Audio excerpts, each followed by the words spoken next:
deixa eu te dizer, você não precisa ter medo do seu futuro, você não precisa temer para onde você está indo. Seu pai é o piloto. Nós estamos vivendo tempos onde o medo do futuro é sempre algo que nos amedronta, que nos cerca por todos os lados. A gente está vivendo uma das sociedades mais ansiosas, depressivas, síndromes e tantas outras coisas. Tudo por causa do medo. E eu queria contar para vocês uma história de um menininho de 10 anos de idade que eu vi. Ele estava viajando sozinho. Eu que viajo algumas vezes de avião, vez ou outra eu vejo um menor desacompanhado. Uma criança, ela pode viajar sozinha de avião, mas ela anda com um crachá aqui assim, ó. Gente, presta isso aqui, olha bem pra mim aqui, ó. Amém, glória a Deus. Ela anda com um crachá aqui. Alguém já viu uma criança assim? Ela anda com um crachá assim bem grandão. E geralmente ela tá com um comissário do lado, né? Uma aeromoça, uma pessoa assim. E esse menino tinha 10 anos e estava viajando sozinho. E tinha uma senhora que já estava reparando nele desde a sala de embarque. Ele brincava de um lado, brincava do outro. E chegou a hora do voo, fez a fila. O menino foi para a fila, nem aí, ó. Nem parecia que estava sozinho. Entrou no avião, sentou, colocou o cinto. E a mulher só observando.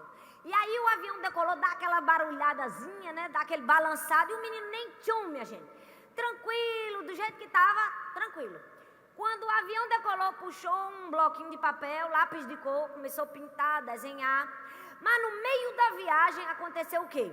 Uma turbulência. O avião balançou, mas balançou valendo. Uma turbulência forte. Nessa hora os adultos começaram a se desesperar. Meu Deus, todo mundo acorda por Deus, todo mundo vira crente nessa hora, né?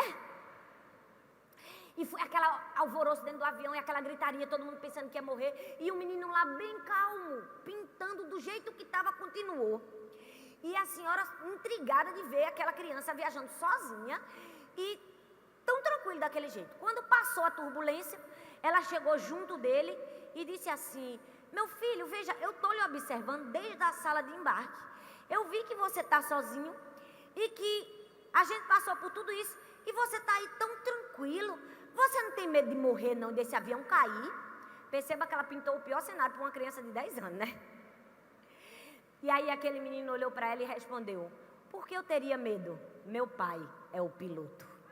Ei, deixa eu te dizer, você não precisa ter medo do seu futuro, você não precisa temer para onde você está indo.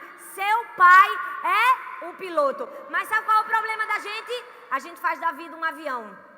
Não sabe pilotar, mas não dá a cadeira para quem sabe pilotar. A gente não sabe dar a cadeira para quem é verdadeiramente o piloto e precisamos aprender a fazer isso.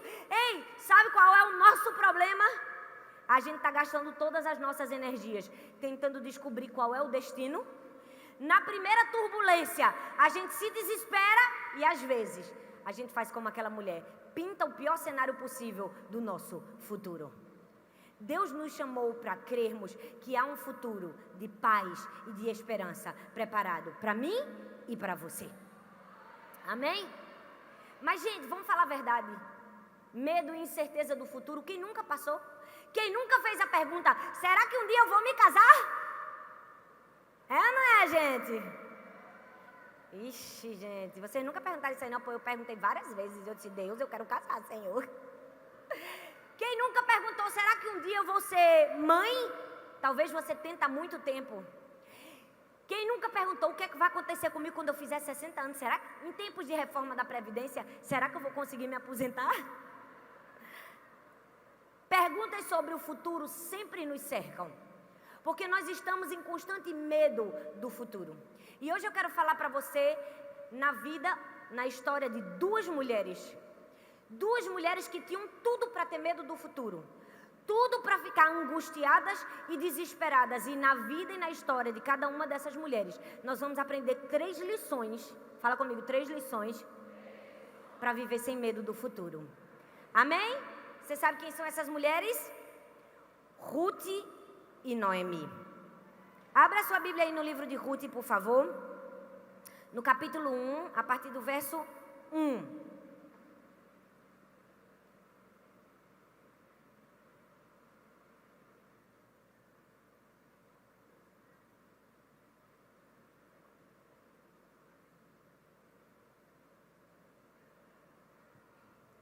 Lá na igreja eu digo assim, se você abriu, diga amor. Aqui eu vou dizer, se você abriu, diga perfumadas.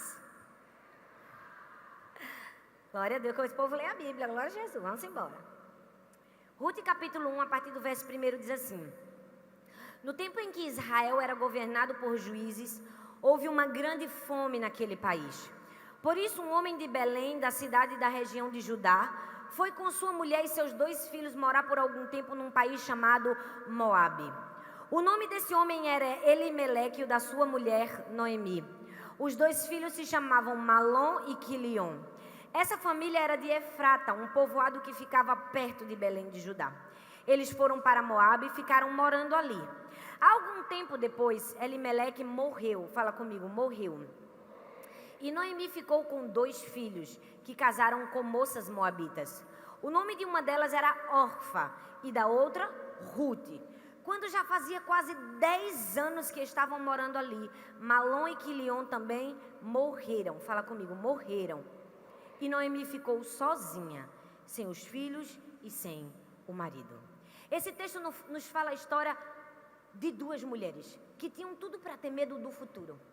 O texto diz que Noemi vivia na sua terra natal, mas uma grande fome assolou. Para não morrer de fome, ela teve que desesperadamente levar toda a sua família para uma terra desconhecida, um povo que não era o seu povo, que não tinha a sua cultura. Você pode imaginar o sofrimento de Noemi daí. Ter que fugir da fome, ter que fugir da morte. E quando ela chega em Moabe, eu imagino que ela deve ter sofrido, gente, porque fazer mudanças não é uma coisa fácil pra gente. Se adaptar a tudo aquilo. Ela foi se adaptando, ela foi se moldando.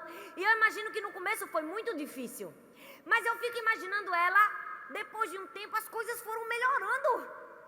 As coisas foram crescendo e ela foi se acostumando. Ela, não, agora está tudo bem, agora está tudo perfeito, agora está tudo tranquilo. E ela casou os filhos, e que alegria, meus filhos casaram. As coisas estão andando e de repente, pá, ela perde o marido.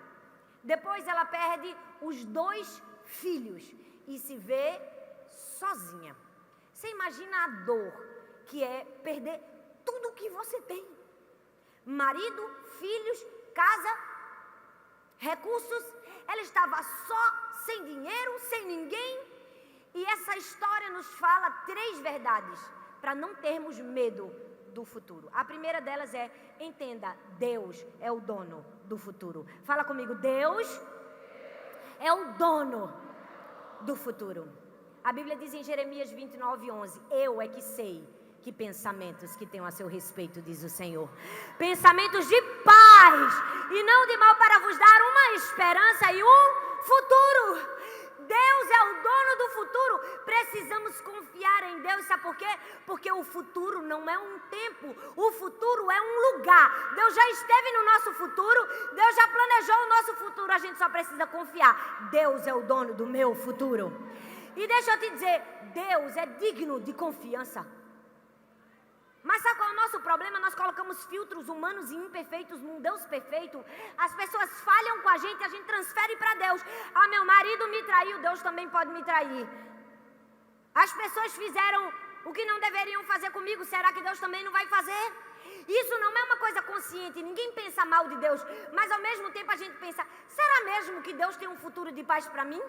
Será mesmo que diante das adversidades e das circunstâncias que eu estou vivendo, Deus tem algo preparado para mim? Será mesmo que Deus quer que eu seja alegre mãe de filhos? Será mesmo? Nós estamos duvidando de Deus. E quando duvidamos de Deus, é porque estamos transferindo para Deus aquilo que estamos vendo nas pessoas. Deus é o dono do futuro. Ei, Deus é o dono do seu futuro. Você pode confiar em Deus. E deixa eu te dizer, Deus não precisa fazer todas as nossas vontades para a gente confiar em Deus. Ele continua sendo Deus e Ele continua sendo digno de confiança. Quantas de nós aqui não já tentamos entrar numa porta? Ai, Deus, eu quero, Pai, é isso, é esse lugar, é esse homem, é isso, é aquilo. E quando a gente abriu a porta, pá, uma parede bem na frente da gente. Quantas de nós não já insistimos num plano que a gente tinha para a nossa vida e quando a gente abre a porta estava fechada? Aí sabe qual é a tendência da gente querer pular pela janela? É ou não é? Tem gente que quando vê a porta fechada, não, eu pulo pela janela, não, Deus vai abrir essa porta de algum canto. Se não abriu a porta, eu vou pela janela. Não! Você precisa confiar, Deus é o dono do meu futuro. Deus é digno de confiança. Ele pode não fazer todas as minhas vontades, pode não fazer sentido o que eu estou vivendo aqui agora, mas eu preciso acreditar. Deus é o dono do meu futuro. O que Ruth e Noemi estavam vivendo não fazia sentido algum. Elas tinham tudo e perderam de repente. Fazia sentido, não fazia, mas com Deus as coisas são assim. Nem sempre se faz sentido as coisas com Deus. Deixa eu te dizer, para Deus a cruz não é morte, é vida, é ou não é? A morte não é fim, é começo. O pequeno, o menor, é o maior.